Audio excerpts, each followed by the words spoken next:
The day my greedy son and his wife hit the $53 million lottery jackpot, they tossed me out with the words, "We don't need your measly pension money anymore. Go die somewhere else."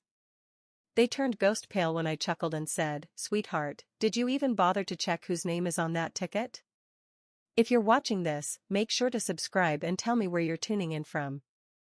But first, let me rewind and explain how we arrived at this oh-so-satisfying twist of fate. 3 weeks earlier, on a cold, gray December morning in Cedar Falls, Iowa, I was doing what I'd done every Friday for 32 years, buying my lottery ticket at Murphy's Corner Store. Same numbers I'd been playing since 1992. Same ritual. Same little whispered prayer to whoever might be listening above. My name's Dorothy Williams, to just about everyone.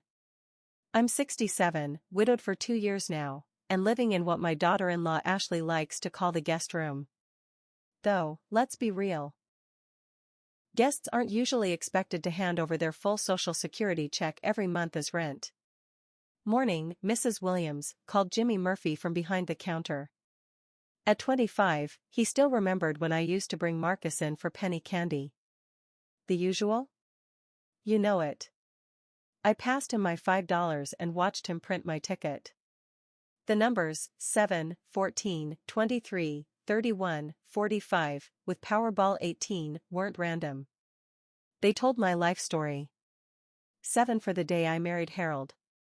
14 for the day Marcus was born. 23 for our wedding anniversary. 31 for the number of the house where we raised our family.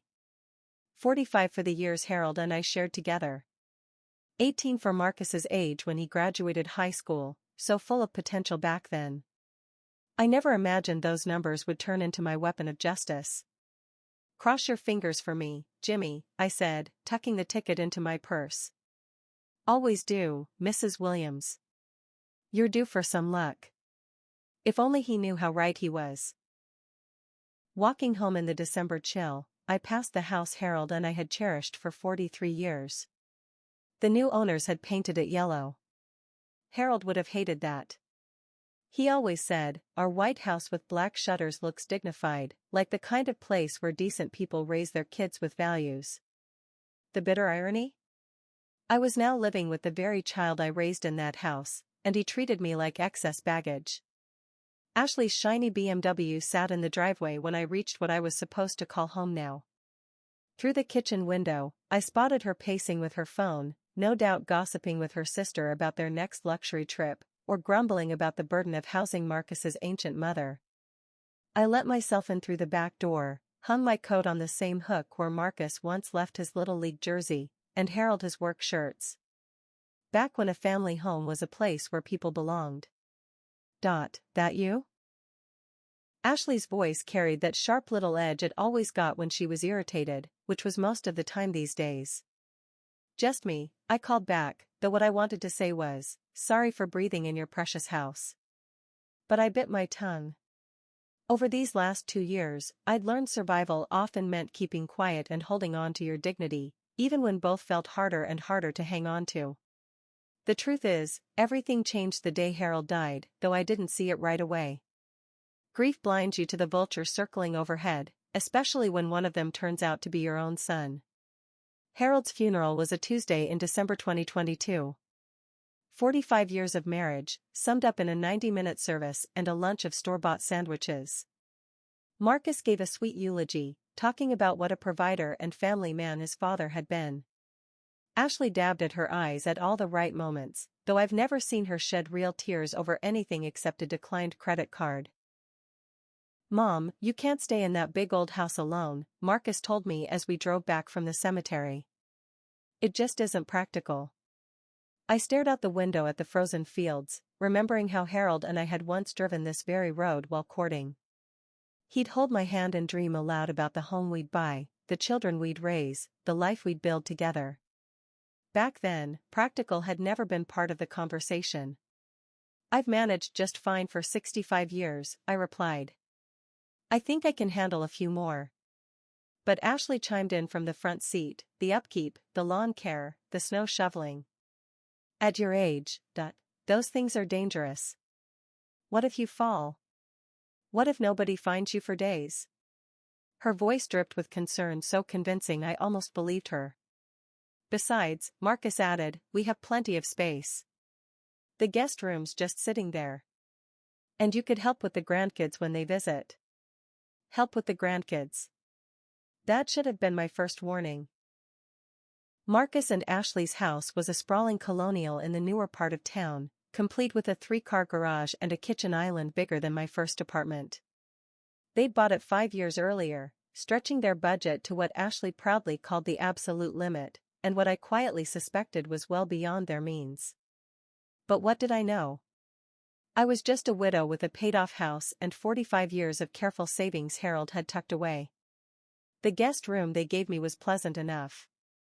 Pale yellow walls, white furniture, and a window overlooking their perfectly groomed backyard. It'll be like staying in a comfortable hotel, Ashley said cheerfully as she fluffed the pillows on the queen-sized bed. Your own space, but with family nearby.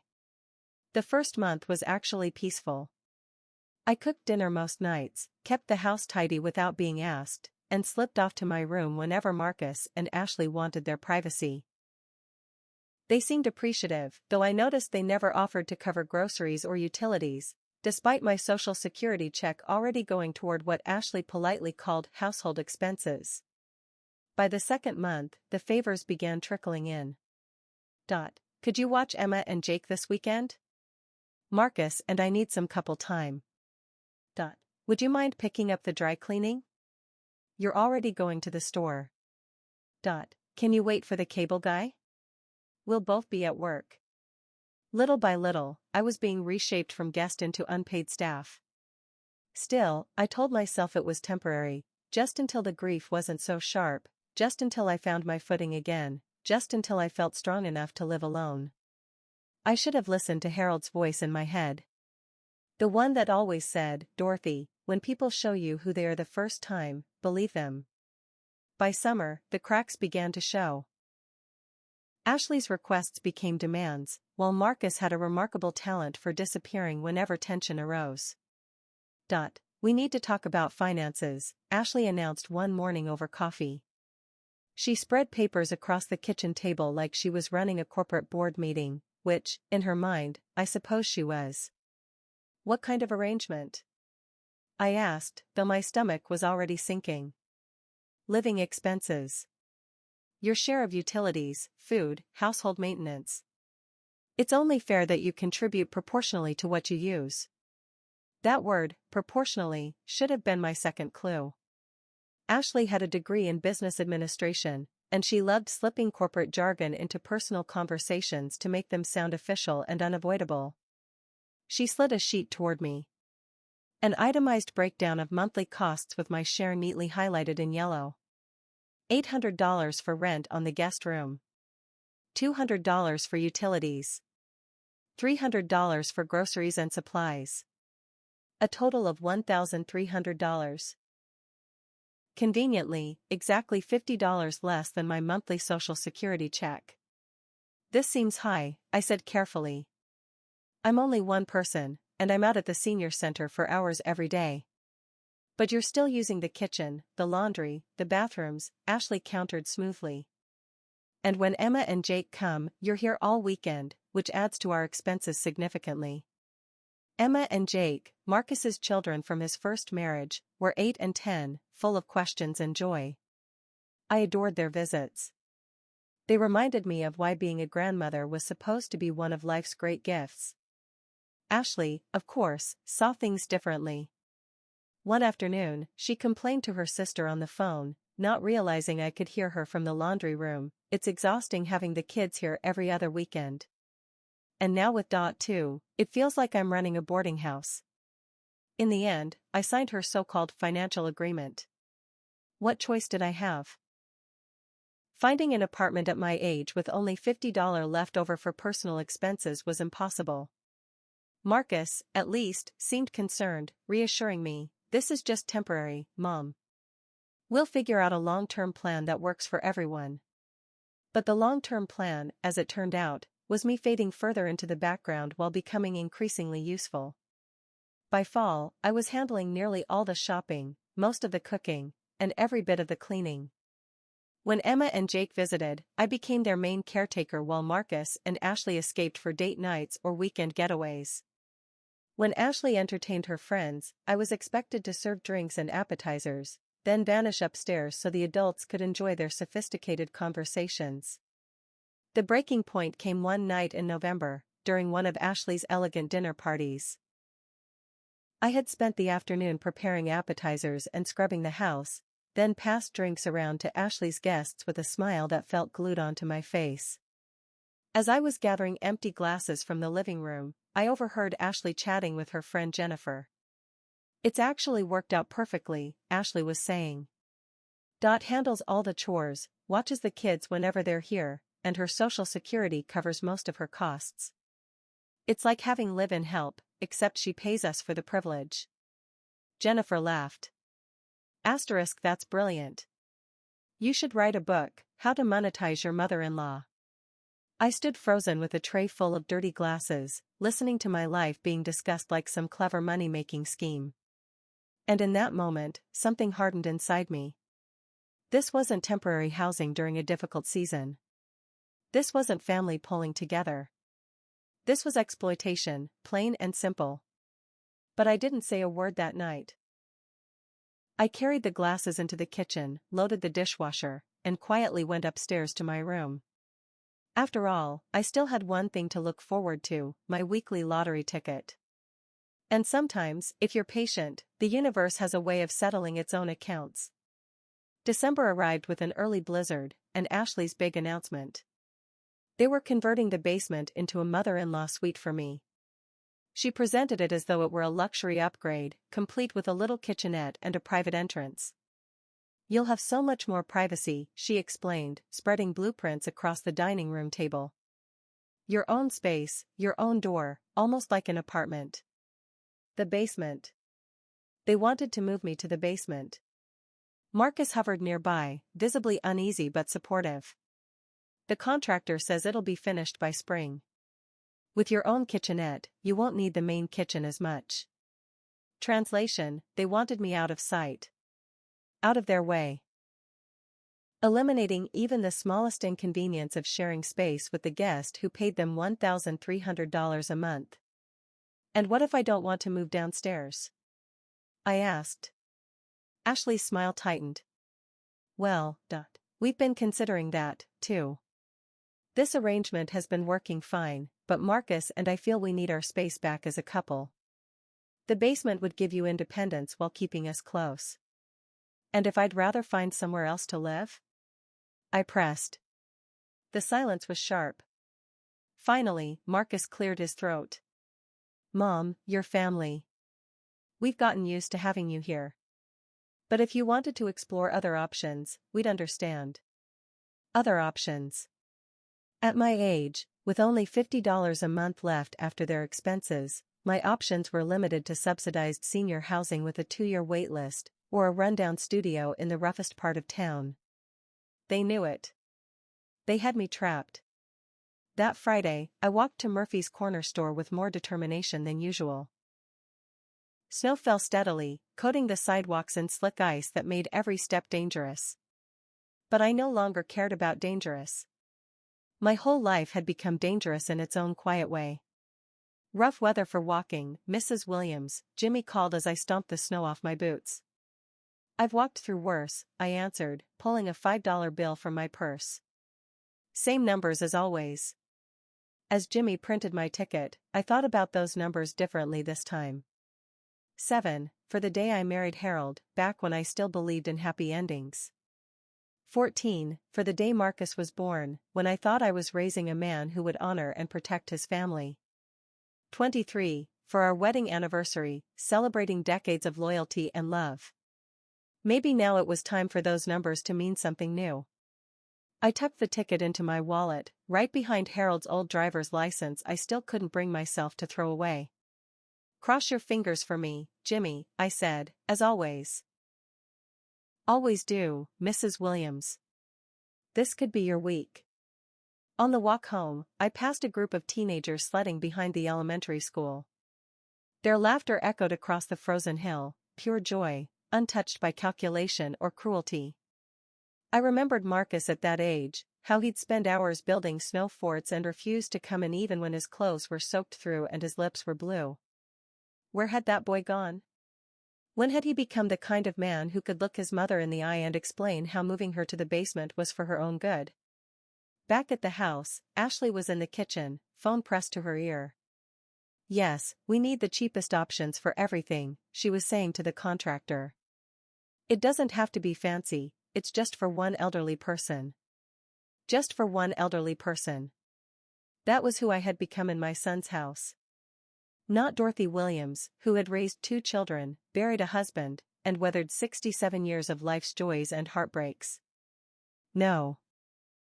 To them, I was simply one elderly person to be managed cheaply and efficiently. I went upstairs, while I still had an upstairs, and sat by the window, watching the snow fall. In my purse, my lottery ticket waited, carrying those same numbers that had never let me down, even when the people closest to me had. Sometimes the universe takes its time preparing justice. But when it arrives completely. The winning numbers were announced Friday night at 10:59 p.m. on Channel 7. I was in bed with a library book about a woman who had inherited a mysterious house when the lottery segment came on during the late news. "Tonight's Powerball jackpot is $53 million, chirped the blonde anchor. The winning numbers are 7, 14, 23, 31, 45, and Powerball 18. For a moment, my brain refused to register what I'd just heard. Those were my numbers. My exact numbers, the ones I'd been faithfully playing for 32 years.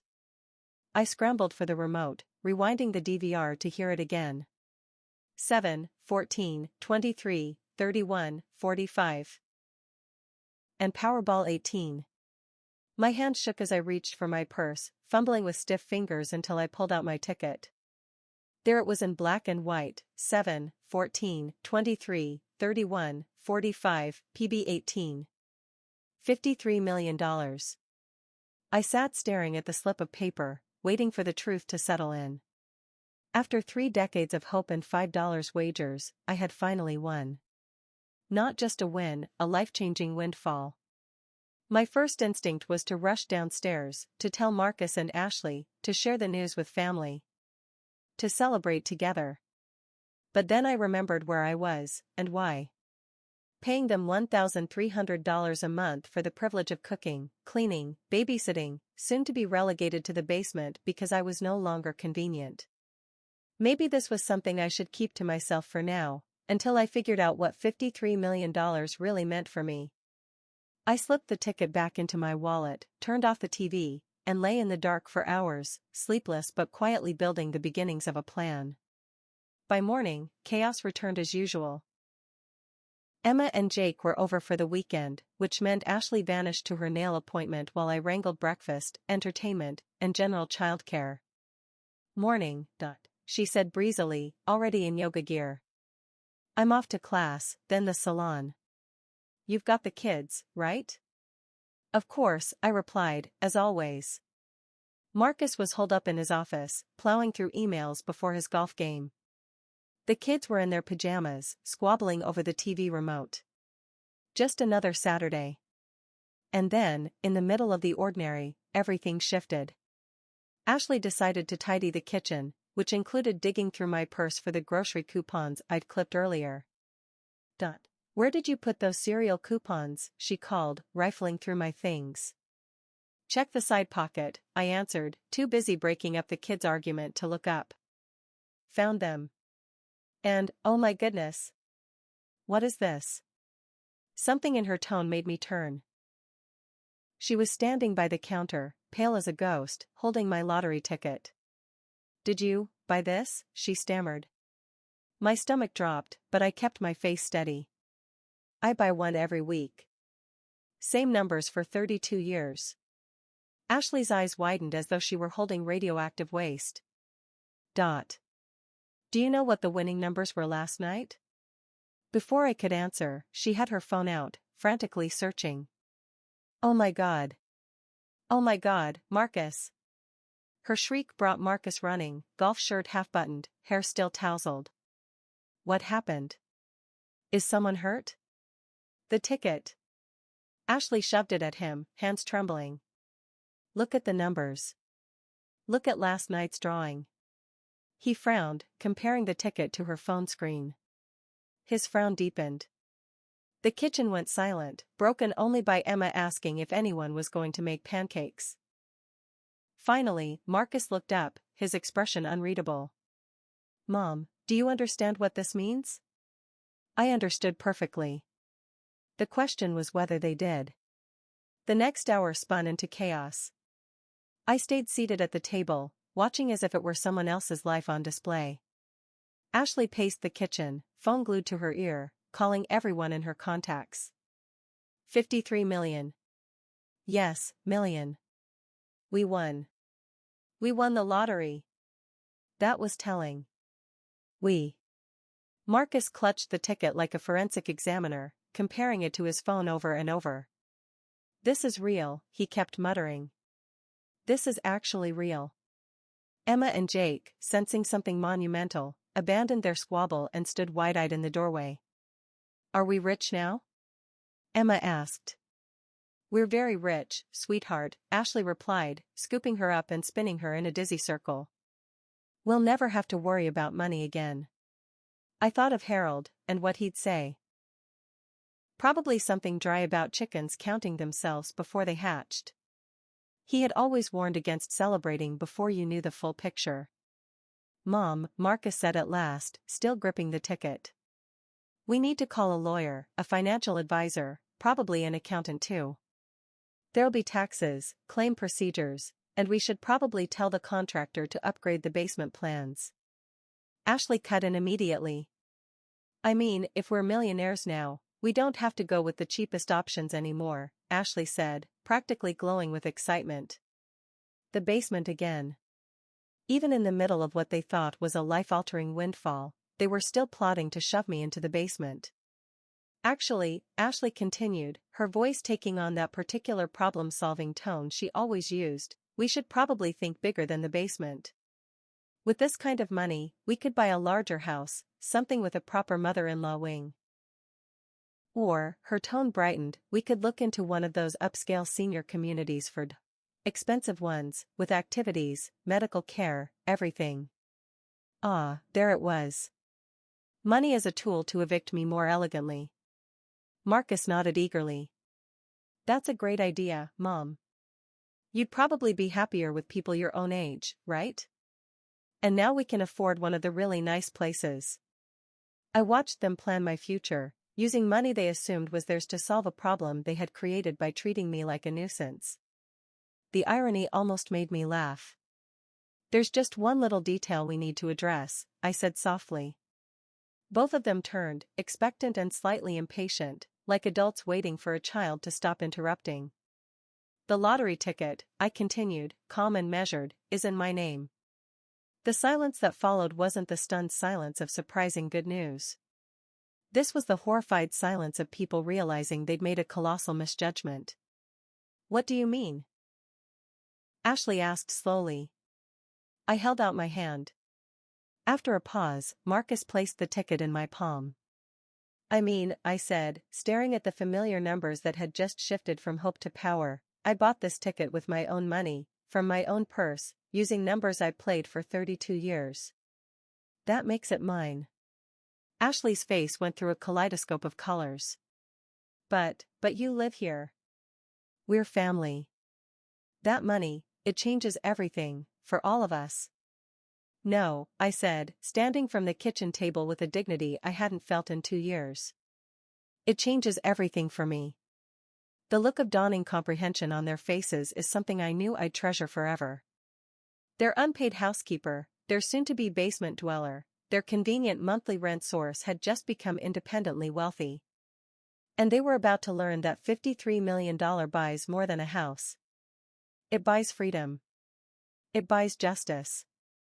And it buys the most satisfying revenge a mother could ever serve her ungrateful children. The kitchen was so quiet I could hear the refrigerator humming and Emma whispering to Jake in the living room. Marcus and Ashley stood frozen, as if gravity itself had been suspended. Mom, Marcus said cautiously, let's not get ahead of ourselves here. Yes, technically the ticket is yours, but we're family. We share things. We support each other. I almost laughed out loud. Support each other? Like supporting me by charging $1,300 a month to live in their guest room, or supporting me by planning to move me to the basement? Absolutely, I said sweetly. We do support each other, which is why I've been supporting you with my Social Security check every month while also doing all your housework and childcare for free. Ashley's business mind went into overdrive. I could see it calculating, scheming, searching for a loophole. Honey, she said in the tone reserved for her most important clients, I think there's been a misunderstanding about our living arrangement. That monthly contribution you make, it's not rent. It's just your share of household expenses. We've never considered you a tenant. Is that so? I said, deliberately sliding the lottery ticket back into my wallet. Then I suppose you won't mind if I stop contributing to household expenses immediately, since I'm family, not a tenant. Marcus raised his hands as if I were a dangerous animal. Mom, let's all take a breath. This is huge news. Life-changing news. We need to think through the implications carefully. Oh, I've been thinking, I said, letting the words hang in the kitchen air, for about 8 hours straight since I saw those numbers last night. And I've come to some very interesting conclusions. Ashley's carefully practiced smile was starting to fray around the edges. What kind of conclusions? She asked, her voice tight. Well, for starters, I said slowly, $53 million is more than enough for me to live comfortably for the rest of my life, without having to rely on anyone else for housing. The temperature in the room seemed to drop 10 degrees. You're not serious, Ashley whispered. You wouldn't just leave, not after everything we've done for you.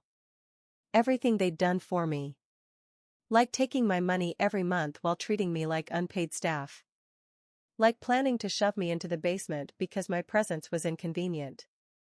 Like discussing my living arrangements at dinner parties as if I were some clever investment. I'm very serious, I said, calm and deliberate. In fact, first thing Monday, I'll be calling the lottery office to claim my prize. And then I'll be looking for a place of my own. Marcus was beginning to panic. I could see it in the way his hands kept running through his hair. Mom, you can't make decisions like this on your own. This is too big, too complicated.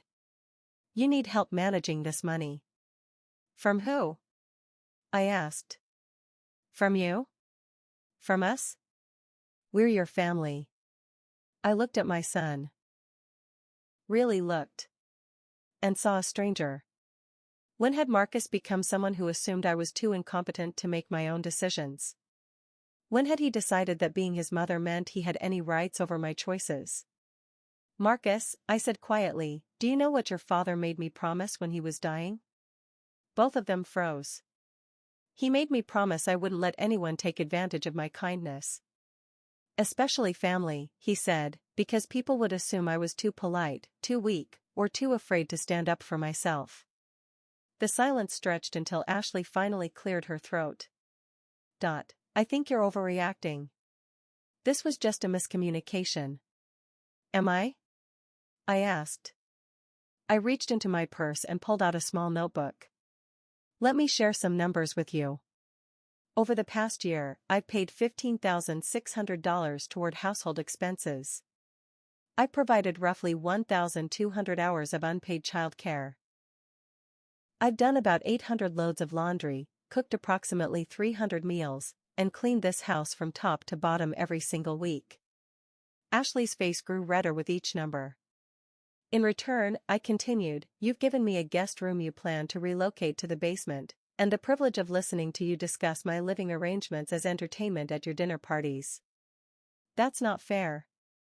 Marcus protested. We've provided you with a home. Ashley added. Yes, I said, coolly, and I provided room and board in exchange for labor and payment that exceeds what you gave me by about $20,000. That's not generosity, son. That's exploitation. The word hung in the air like smoke. And now, I said, standing and smoothing my sweater, I have the resources to explore other options. Sunday morning arrived, and Ashley was in full crisis management mode. She'd obviously spent the night planning because she greeted me at the breakfast table with a 3-ring binder and her most professional smile. "I've been doing some research," she announced, opening the binder to reveal printed articles about lottery winners. "Did you know 70% of lottery winners go bankrupt within 5 years?" I poured myself a cup of coffee and settled in to watch the show. "Is that so?" I asked, calmly. "Yes, absolutely. Poor financial decisions, bad investments, family members taking advantage, it's a disaster for most people." She flipped through highlighted pages. "That's why you need professional guidance." "Family guidance." Marcus appeared in the doorway, looking like he hadn't slept in days. "Mom, Ashley's right. This is way too big for any one person to handle alone, especially someone your age," Ashley added helpfully. "No offense, but managing $53 million requires expertise in tax law, investment strategy, estate planning. It's incredibly complex." I sipped my coffee and studied their faces. They had clearly spent hours preparing this intervention, rehearsing their lines, strategizing how to convince me I was incapable. It was almost touching how committed they were to undermining me. "You've really thought this through," I observed. "We care about you," Marcus said. "We don't want to see you make mistakes that could ruin your financial security." "What kind of mistakes?" Ashley leaned forward, sensing an opening. "Well," I said slowly, "for instance, buying a house without understanding the tax implications, making major purchases without considering long-term cash flow, or trusting the wrong people with your money." "The wrong people," I repeated, leaning on the counter. "Like who?" "Like financial advisors who charge outrageous fees, investment managers pushing risky schemes, or even family members who might take advantage of your generosity," Ashley said, apparently oblivious to the irony. I set my coffee cup down with deliberate care. "Ashley, let me ask you something. When I moved in here, did you research the average cost of assisted living facilities around Cedar Falls?" Her eyes flickered with something, guilt, perhaps. "What do you mean?" "I mean, did you check what it would actually cost me to live somewhere else, so you could price my room and board competitively?" Marcus shifted uncomfortably in his chair. "Mom, we never thought of it that way," he started. "I did some research myself yesterday," I continued. "The average cost of a private room in a quality assisted living facility around here is about $1,800 a month. That includes meals, housekeeping, activities, and medical support."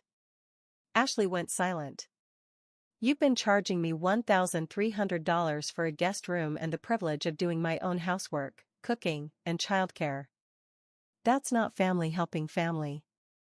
That's a business arrangement, and not even a fair one." "It's not about money," Marcus said desperately.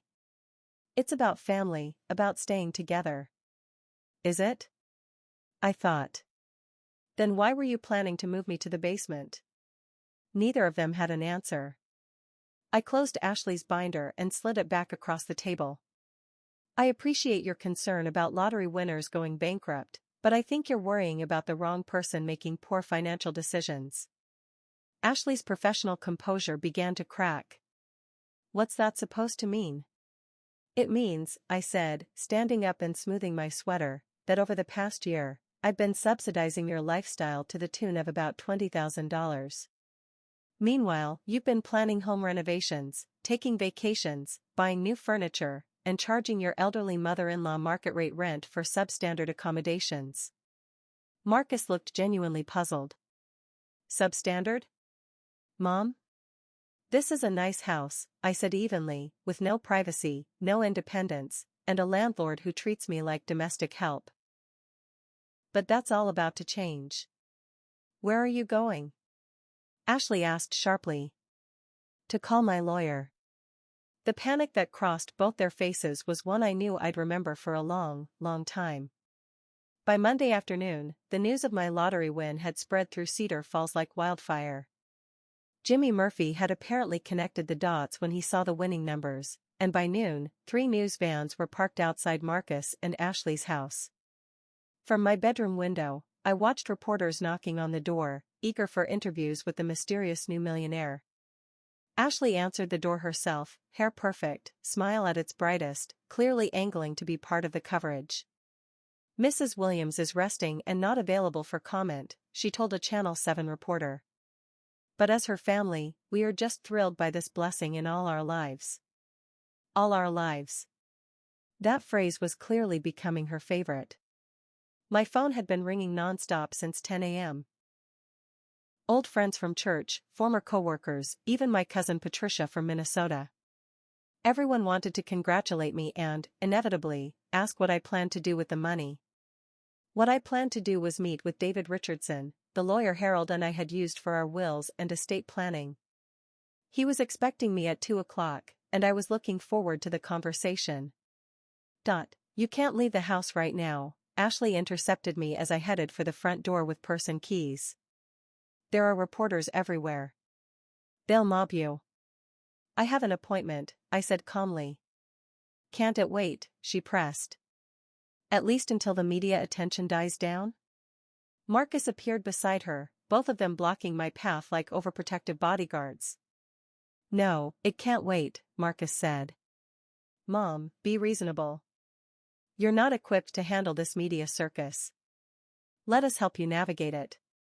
Navigate. Another corporate term. I'd been navigating my own life for 67 years, thank you very much. "I think I can manage a walk to my car," I said.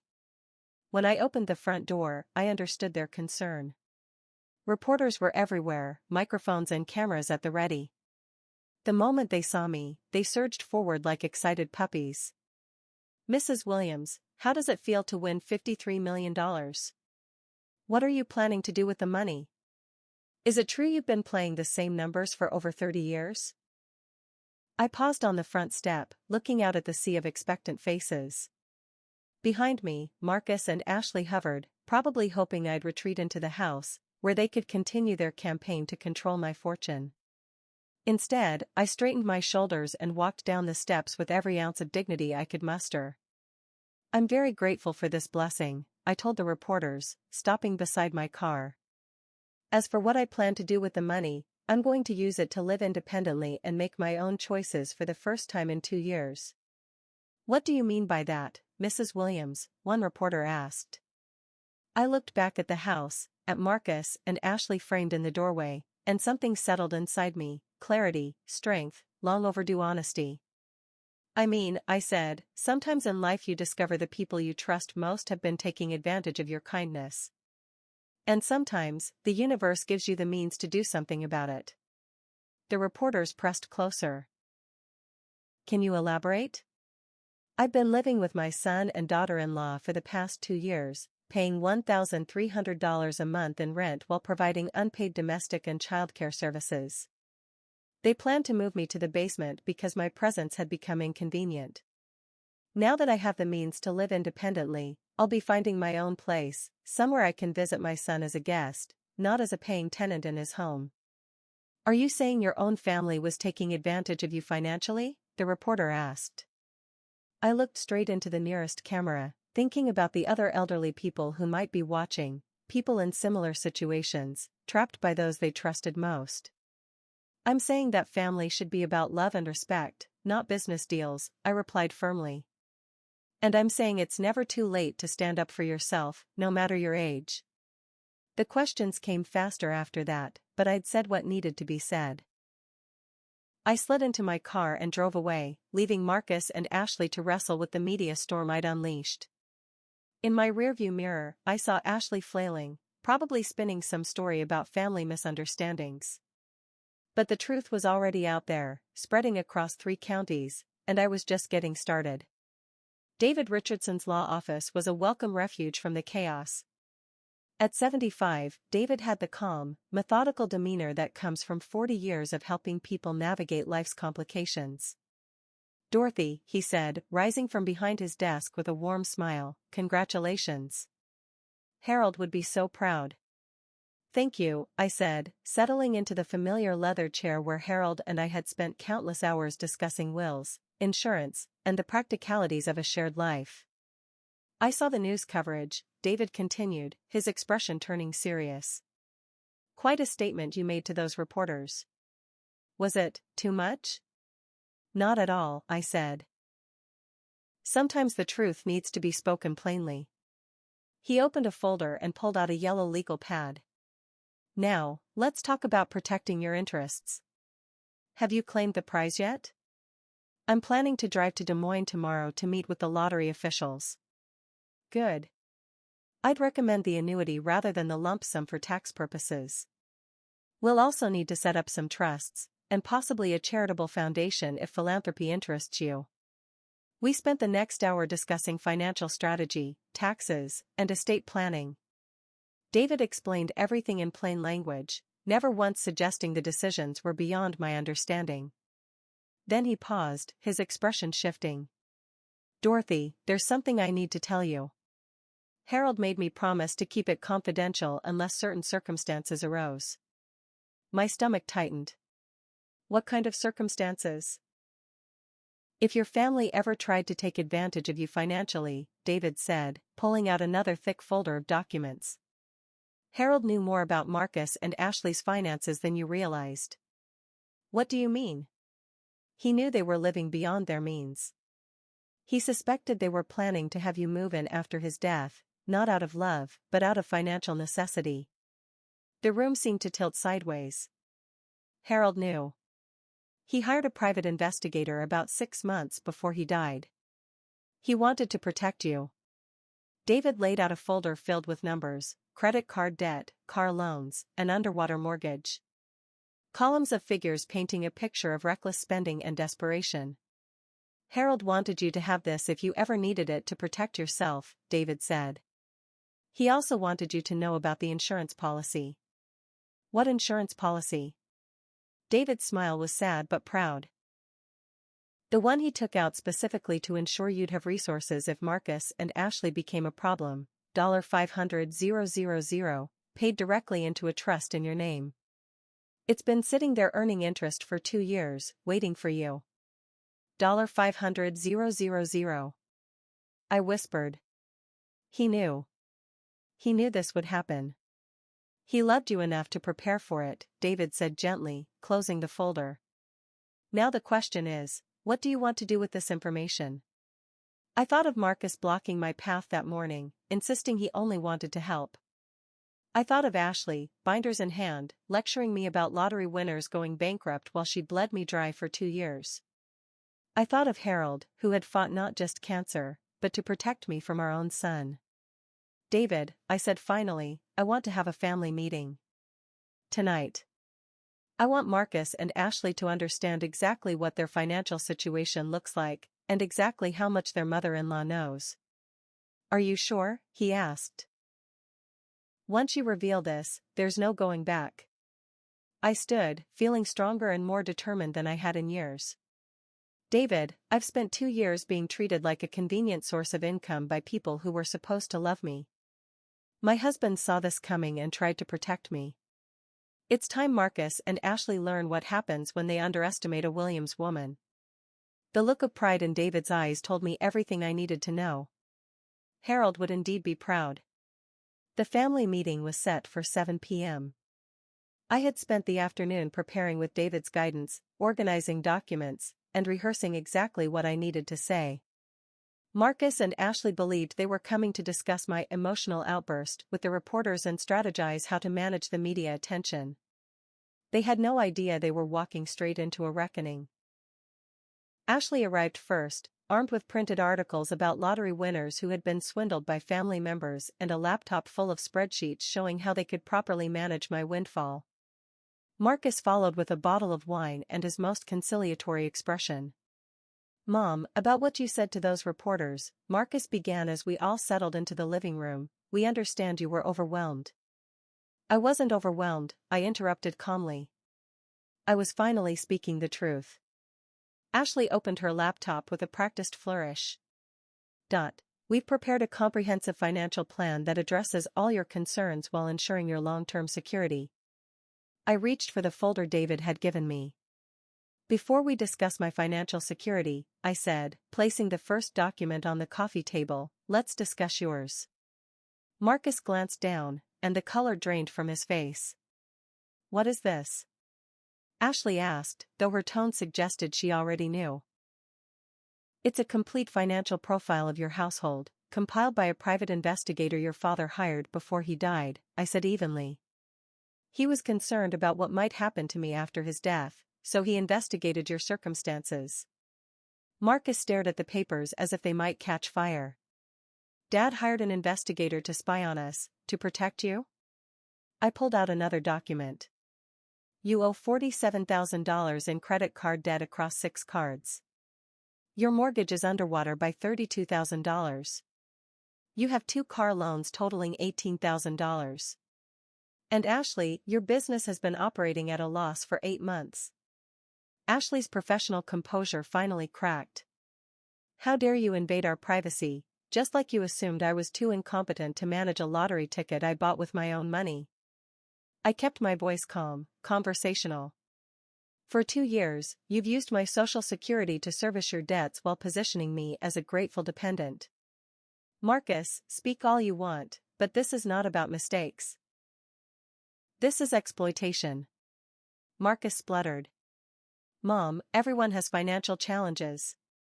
Not everyone charges their widowed mother $1,300 a month to live as unpaid domestic help while plotting to move her to the basement, I shot back.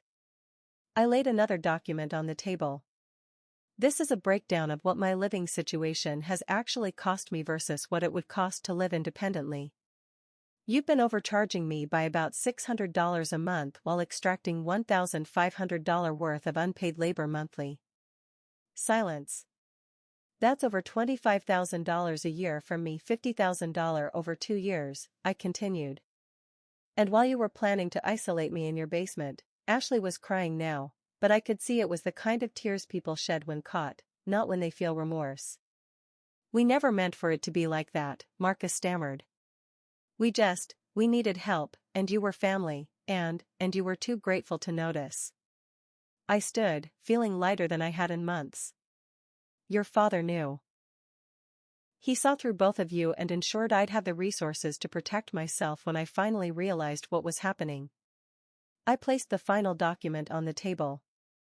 This is notification of a trust fund Harold established for me 2 years ago, $500,000 earning interest, waiting for me to need it. He also left instructions with David to monitor your finances and intervene if necessary. Marcus shook his head as if he could make the truth disappear. I don't understand. Dad never said anything. He hoped he was wrong about you. He hoped you'd honor his lessons about family and respect. Instead, you treated me like a business opportunity. Where are you going? Ashley called after me. To start my new life. I smiled. I put a deposit on a beautiful apartment at Meadowbrook Senior Community, 2 bedrooms, a full kitchen, my own parking space, and a monthly fee less than what I was paying to be your tenant. I paused at the front door, looking back at the 2 people who'd exploited my grief and loneliness for their own gain. Oh, and one more thing, I added. Since you'll no longer have my income helping with your expenses, you might want to start planning how you'll manage that $47,000 in credit card debt. I hear financial stress can be very challenging for families. As I walked to my car, I could hear Ashley crying and Marcus trying to calm her. But their crisis was no longer mine. I had $53 million, a husband who loved me enough to protect me from beyond the grave, and the rest of my life to live on my own terms. Harold always said, justice delayed isn't justice denied, it's justice with better timing. He was right about that, too. Thank you for listening. Don't forget to subscribe, and feel free to share your story in the comments. Your voice matters.